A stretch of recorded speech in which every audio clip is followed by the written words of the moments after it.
दोस्तों,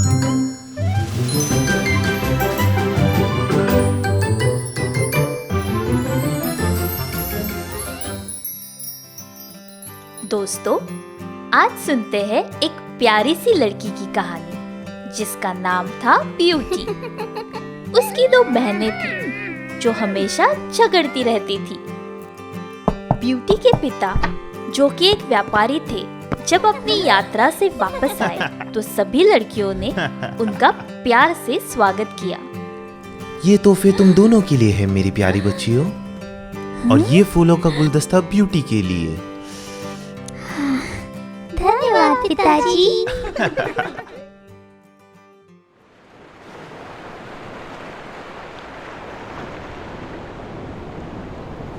एक दिन व्यापारी किनारे पे खड़ा अपने जहाज की प्रतीक्षा कर रहा था। पर समंदर की एक बड़ी सी लहर ने उसका जहाज डुबो दिया, जिसमें वो अपनी सारी संपत्ति खो बैठा। निराश व्यापारी अपने घर की ओर जा रहा था, पर अचानक से रास्ता भटक गया। चलते चलते वो एक बड़े से महल के पास आ पहुंचा।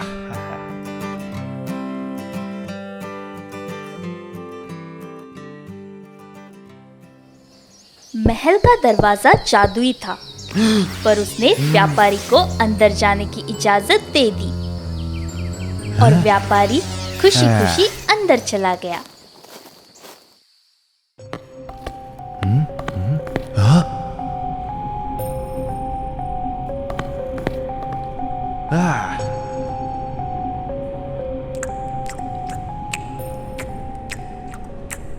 व्यापारी दावत देखकर खुश हो गया था, पर वो दावत एक भूत, बिल्ली और चूहे ने बनवाई थी। ये देखकर व्यापारी डर गया।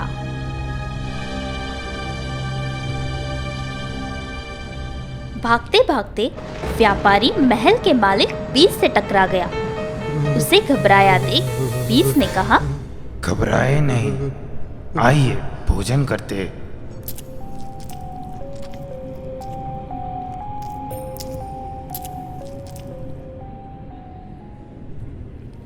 बीस्ट असल में एक खूबसूरत राजकुमार था, जिसे एक जादूगरनी ने श्राप दिया था, जिस वजह से वो इतना बदसूरत और डरावना हो गया था। एक सच्ची और गहरी दोस्ती ही उसे इस श्राप से मुक्त कर सकती थी।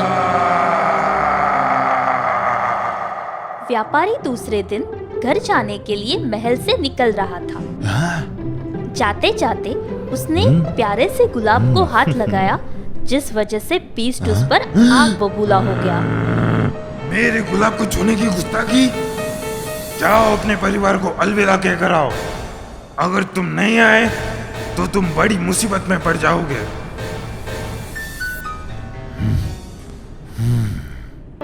आखिरकार ब्यूटी ने अपनी मासूमियत से बीस्ट का दिल जीत ही लिया और वो दोनों बहुत अच्छे दोस्त भी बन गए।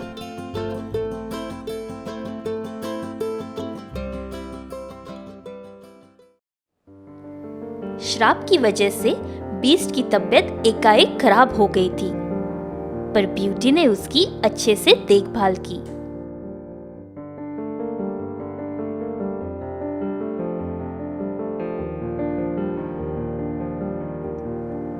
आखिरकार सच्ची दोस्ती जीत ही गई और जादू का असर खत्म हो गया।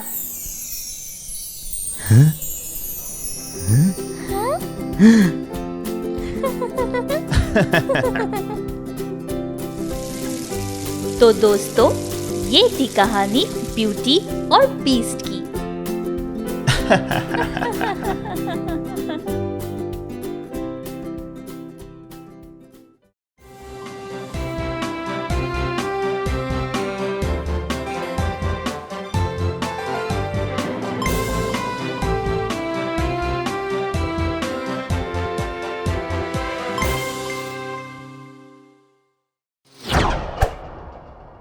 Little magical.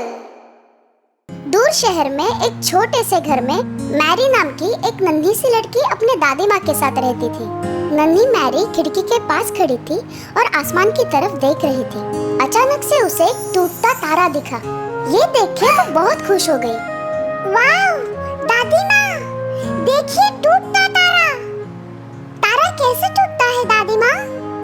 वो तो मुझे मालूम नहीं बेटा, लेकिन ऐसा कहते हैं कि जब कोई तारा टूटता है तो कोई हमें छोड़ के बहुत दूर जा रहा होता है। दादी माँ माचिस की तीलियां बेच के अपना गुजारा करती थी।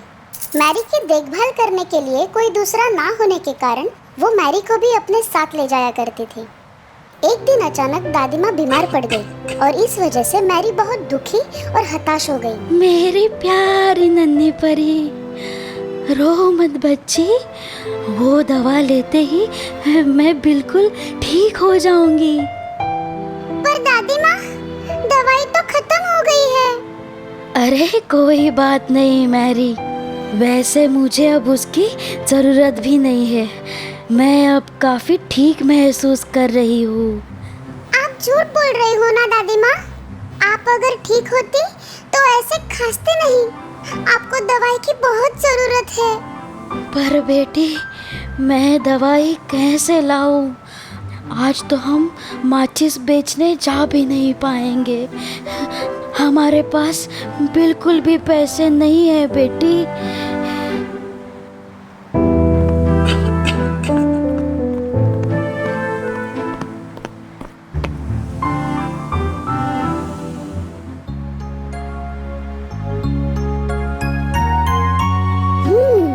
मैं ये माचिस के डिब्बे बेचकर दादी माँ के लिए दवा ला सकती हूँ। टाटा दादी माँ, आप आराम करो ठीक है? मैं आती हूँ। बेटा, इतनी ठंड में बाहर मत जाओ। ये डब्बे लेकर कहाँ जा रही हो? मैरी धीरे धीरे फुटपाथ पे चल रही थी। उसे बहुत ठंड भी लग रही थी। ठंड होने के कारण आज रास्ते पे ज्यादा लोग भी नहीं थे। उस रात मैरी ने लोगों को माचिस बेचने की बहुत कोशिश की, पर वो एक भी माचिस बेच ना पाई। हे भगवान, कोई मेरे माचिस की डिब्बी नहीं ले रहा। अब मैं क्या करूं? जो भी हो, मैं हार नहीं मानूंगी। मेरी दादी माँ बीमार है। जब तक मैं पूरी माचिस नहीं बेचूंगी, मैं घर वापस नहीं जाऊंगी। उसे एक होटल में लोग खाना खाते हुए नजर आए। वाह, बड़ा स्वादिष्ट खाना दिख रहा है। मुझे बहुत भूख भी लग रही है और ये ठंड भी बहुत है। क्या करूं भगवान? थकी हारी मैरी आराम करने के लिए एक गली में बैठ गई। बहुत ठंडी हवा की लहर चलने लगी। उसने एक माचिस की तीली निकाली और जलाई। हाँ, ये घर कहाँ से आ गया? और ये स्टोव? पर तभी माचिस बुझ गई। स्टोव और उसका घर गायब हो गया था। हो, बहुत ठंड है। फिर से एक बार माचिस जलाती हूँ, देखती हूँ अब फिर से वो स्टोव दिखता है कि नहीं। उसने फिर से एक माचिस की तीली निकाली और जलाई। हाँ? तभी उसके सामने के घर की दीवार गायब हो गई। अब वो उस घर के अंदर देख सकती थी। उस घर के लोग साथ बैठकर स्वादिष्ट खाना खा रहे थे। वो खाना कितना स्वादिष्ट दिख रहा है। काश मैं वो खाना खा पाती।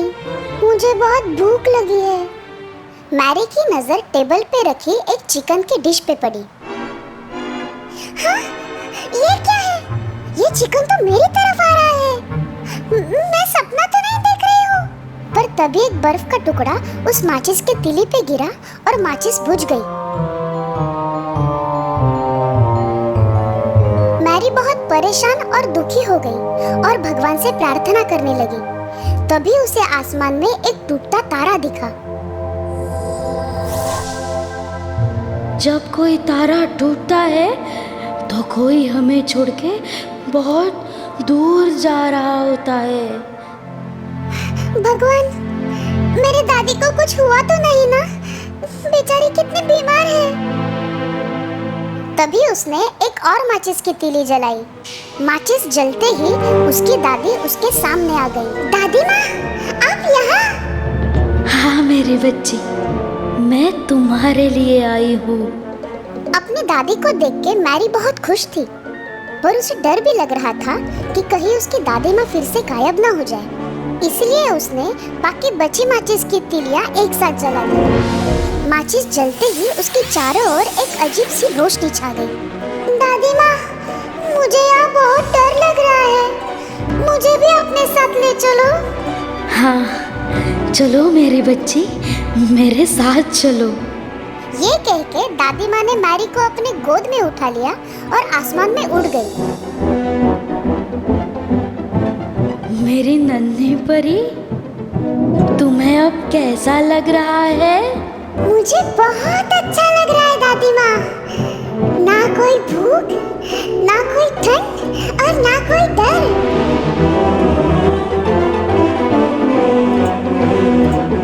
वाव!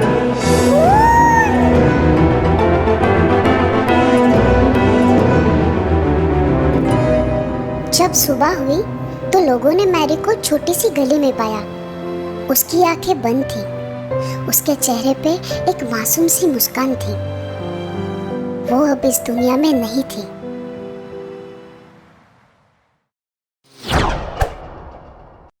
जैक और जादुई बिन। एक गांव में एक गरीब विधवा अपने इकलौते बेटे के साथ रहती थी। उसका बेटा जैक कुछ काम नहीं करता था, वो बहुत आलसी था। उनके पास एक गाय थी जिस पर इन दोनों का गुजारा हो रहा था। लड़का हर रोज उस गाय को चराने ले जाता था। दिन गुजर जाते हैं। रोज रोज गाय चराने से परेशान होकर एक दिन वो उस गाय को बेचने की सोचता है।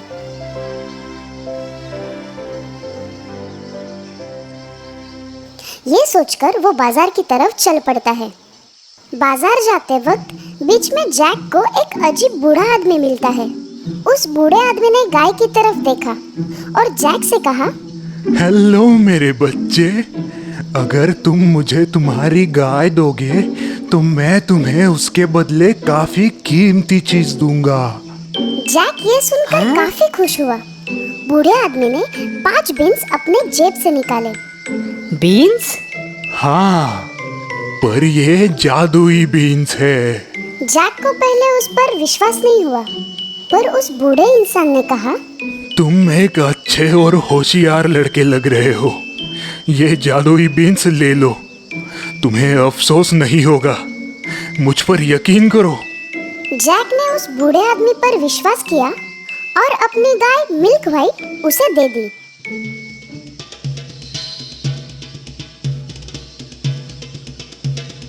माँ देखो, मैं क्या लाया हूँ। जैक से अपनी गाय बेचने की बात सुनकर माँ गुस्सा हो गई और उसने सारी बीन्स बाहर फेंक दी। माँ अब अपने गुजारे को लेकर चिंतित हुई। तुम अपने कमरे में ही रहोगे जब तक मैं बाहर आने ना बोलूं। और हाँ, आज तुम्हें कोई खाना नहीं मिलेगा। सुबह जैक ने अपनी खिड़की से बाहर झांका तो वो हैरान हो गया। उसने देखा कि एक पौधा बहुत तेजी से बढ़ रहा था। वो उसी जादुई बिन का पेड़ था। जैक ने खिड़की में से कूदकर उस विशाल पेड़ पर चढ़ना शुरू किया। उसके टेढ़े मेढ़े पत्तों पर सीढ़ियों की तरह चढ़ने लगा। कुछ देर चढ़ने के बाद उसे एक बड़ा सा घर दिखाई पड़ा। वो उस घर की तरफ बढ़ा और उसका दरवाजा खटखटाया। एक विशाल औरत ने दरवाजा खोल जैक की तरफ देखा। वो आपके पास खाने के लिए कुछ मिलेगा क्या? हाँ, खाना तो है, पर तुम्हें मेरे पति के आने से पहले यहाँ से जाना होगा, नहीं तो वो तुम्हें खा जाएगा। उसे छोटे बच्चे बहुत पसंद है, वो उन्हें खा जाता है। जैक बहुत डरा हुआ था और उसे बहुत जोर से भूख भी लगी थी। तभी उसने देखा कि टेबल पर कुछ खाना रखा हुआ था। जैसे ही वो टेबल पर रखा खाना खाने जा रहा था, तभी अचानक बच्चे बच्चे मन के सच्चे, खाऊंगा उनको पकड़ के कच्चे। वो औरत भागकर जैक के पास आई और उससे कहा, तुम जल्दी जाकर उस ओवन में छुप जाओ बच्चे।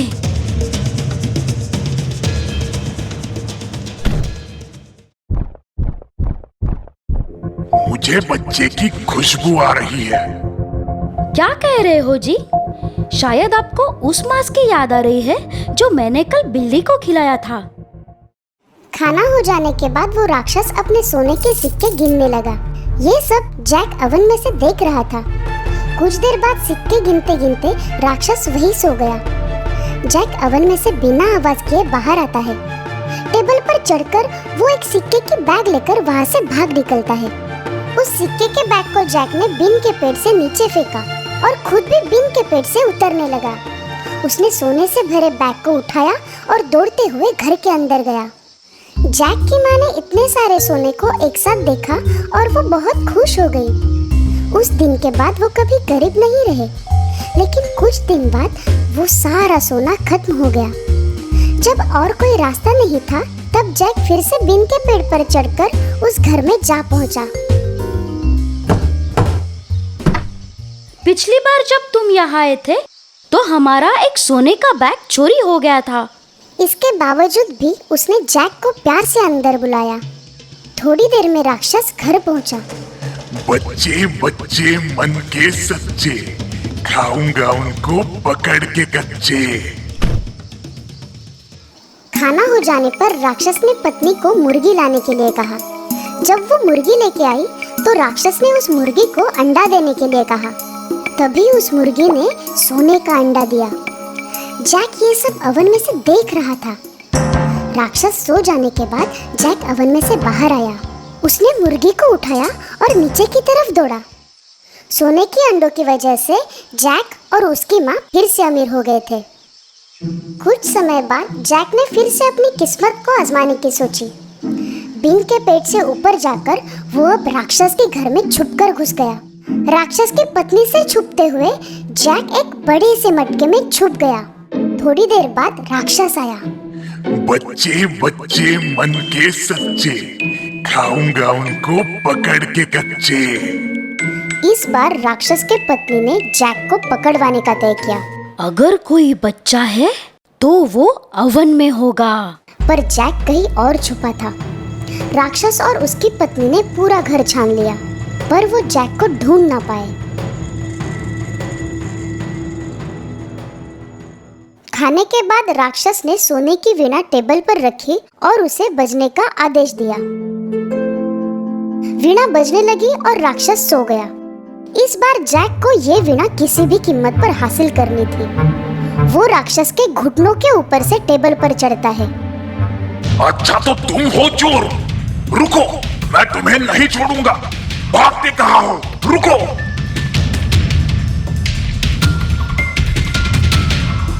माँ जल्दी आना और साथ में कुल्हाड़ी भी लाना।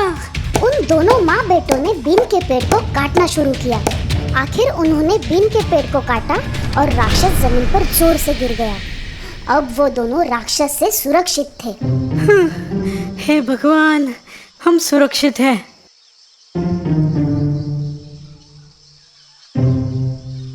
मुझे माफ कर दो माँ, मैंने जो किया वो बहुत गलत था। मैं आपको वचन देता हूँ, मैं दोबारा कोई गलत काम नहीं करूँगा और मेहनत से ही अपना गुजारा करूँगा।